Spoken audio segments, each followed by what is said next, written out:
Dear students, Assalamu alaikum. We are going to start class 6 lecture 20 which is based on exercise 5b के जो MCQs है हमारे page number 75 and 76 के ऊपर आज हम वो सॉल्व करेंगे।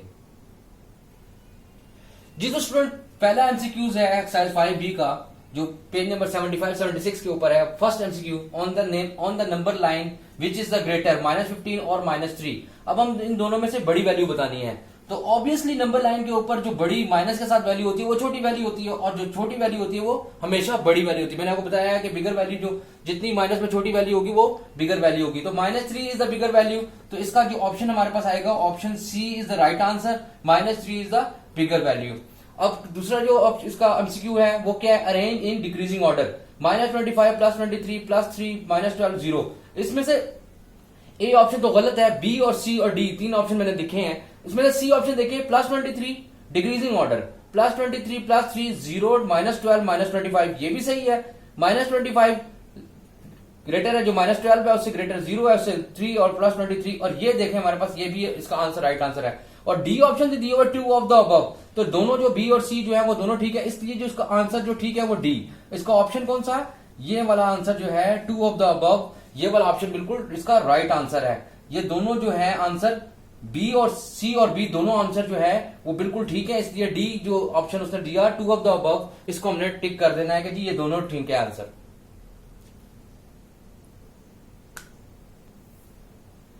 MCQ नंबर 3 हमारे पास है -33 -22 -11 और नेक्स्ट उसके 2 इंटीजर्स हमने बताने हैं। तो अब इसके बाद अगर आप देखें -11 के बाद अगर नेक्स्ट 2 इंटीजर्स की बात करूं तो मैं यहाँ पे अगर आप नंबर लाइन के ऊपर ड्रॉ करें तो आपके पास उसमें ऑप्शन 1 दिया हुआ है, ए दिया हुआ है +11 +22 +11 और 0 -1 और 0 और 0 और 11। अगर आप यहां से अगर इनमें डिफरेंस देखें तो 11 का डिफरेंस है, यहां से अगर 11 का डिफरेंस आए तो ये 0 आ जाता है और इसे नेक्स्ट अगर मैं करूं तो +11 आ जाता है। इसको 11 के अगर ऐड किया जाए माइनस किया जाए तो हमारे पास जो ऑप्शन डी है is the right answer. 0 and 11 इसके जो नेक्स्ट 2 इंटीजर्स होंगे अगर इसी तरह ये बढ़ता जाएगा, अगर ये राइट साइड पे जाएगा तो 0 और +11 हमारे पास इसका राइट आंसर है।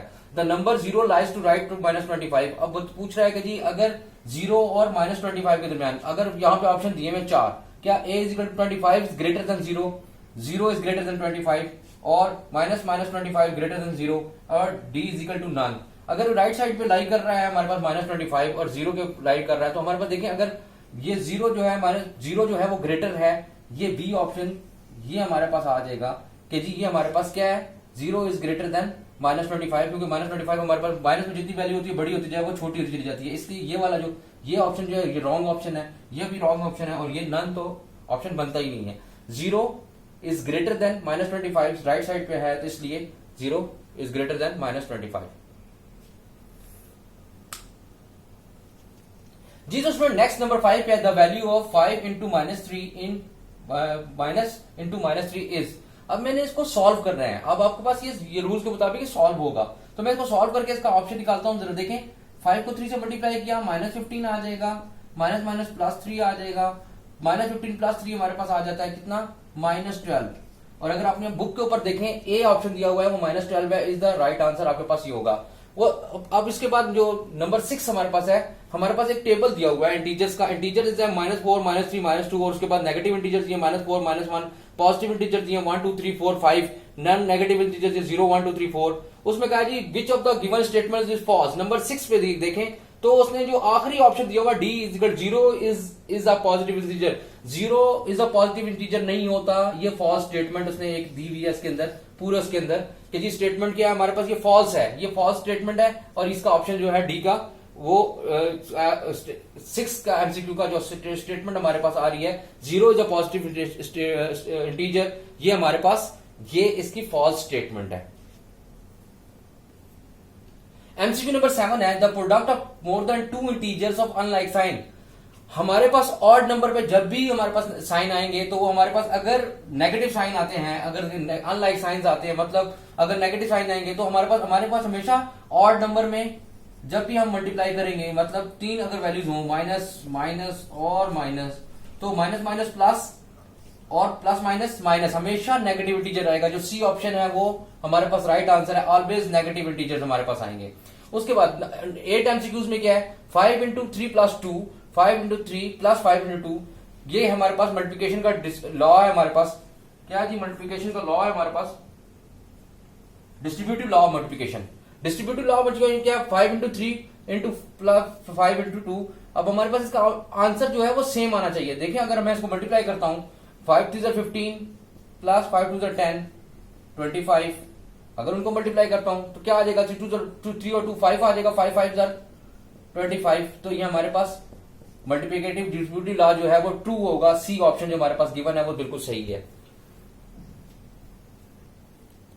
जी तो स्टूडेंट एमसीक्यू नंबर 9 हमारे पास है एसोसिएटिव लॉ ऑफ एडिशन और एसोसिएटिव लॉ ऑफ मल्टीप्लिकेशन। दो तरह के लॉ दिए हुए हैं, X plus Y in plus Z, X plus in bracket में वाई प्लस जेड। अब एसोसिएटिव लॉ तीन वैल्यूज के दरमियान में होता है, ये तो कंफर्म है कि इनका आंसर सेम आएगा। एक्स प्लस वाई करेंगे या वाई प्लस जेड करके उसको एक्स प्लस कर देंगे या एक्स प्लस वाई करके उसमें जेड प्लस कर देंगे, तब भी हमारे पास आंसर सेम आएगा। एसोसिएटिव लॉ प्रूव होता है। एसोसिएटिव लॉ ऑफ मल्टीप्लिकेशन में क्या है? A into B multiply by C या B into C multiply by, तीनों वैल्यूज को मल्टीप्लाई करेंगे तो आंसर हमारे पास दोनों तरफ सेम आएगा।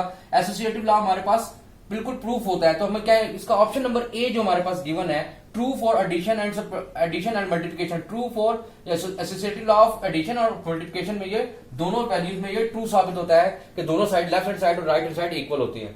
उसके बाद जो एमसीक्यू नंबर 10 दिया हुआ है, the value of -8 minus into 8, अगर मैं इसको सॉल्व कर लेता हूं, सॉल्व करें, वैसे तो ऑप्शन बी इक्वल टू 0 इसका आंसर बिल्कुल राइट आंसर है। इसको सॉल्व कर लेते हैं। -8 माइनस और माइनस प्लस 8, -8 और प्लस 8 का आंसर आता है 0। तो जो ऑप्शन बी में जो 0 आंसर है वो उसका राइट आंसर है। इसका आंसर ए जो है वो राइट आंसर है। एमसीक्यू नंबर 11 है, in all magic squares if the number are added horizontally vertically and diagonally the answer is same। तो हमारे पास जब भी हम स्क्वेयर्स को लेंगे तो स्क्वेयर्स में हम जब भी इनको ऐड करेंगे हॉरिजॉन्टल, वर्टिकल या डायगोनल, उसका आंसर सेम आएगा। इसका ऑप्शन ए जो है वो ट्रू है। ये वाला जो ऑप्शन हमारे पास लिखा हुआ है option A is the right answer. ये हमारे पास इसका आंसर जो है वो बिल्कुल ट्रू है कि जिसको हम जिस तरह मर्जी ऐड करेंगे स्क्वेयर्स के अंदर, उसको वर्टिकली, डायगोनली, हॉरिजॉन्टली जैसे भी ऐड करेंगे उसका आंसर जो है बिल्कुल ठीक आएगा, यानी सेम आएगा। उसके बाद 12 ऑप्शन एमसीक्यू नंबर 12 है, magic square consist only numbers में, 1 2 3 4 नंबर्स में हमारे पास ओनली नंबर्स के ऊपर अप्लाई होता है, जबकि इसका आंसर जो हमारे पास आ रहा है डी ऑप्शन फॉल्स है। Magic square are also made by fraction 2, fraction में भी ये नंबर जो है वो मैजिक स्क्वायर के कंसिस्ट करते हैं, स्वाय इसके ये 1 2 3 4 5 6 और सो ऑन इस पे अप्लाई नहीं होता, ये फ्रैक्शन पे भी अप्लाई होता है। इसलिए इसका ऑप्शन डी जो है false, magic square are made of fraction 2, ये इसका आंसर आएगा। जी तो स्टूडेंट इस लेक्चर 20 में जो हमारे पास एमसीक्यूज के ऊपर बेस कर रहा था, एमसीक्यूज जो मैंने सॉल्व करवाया सारे के सारे, आपका होमवर्क क्या है, आपने पेज 75 और 76 के ऊपर जो आपके एमसीक्यूज हैं वो सारे आपने नोटबुक के ऊपर अपने सॉल्व करने हैं, यही आपका होम टास्क है।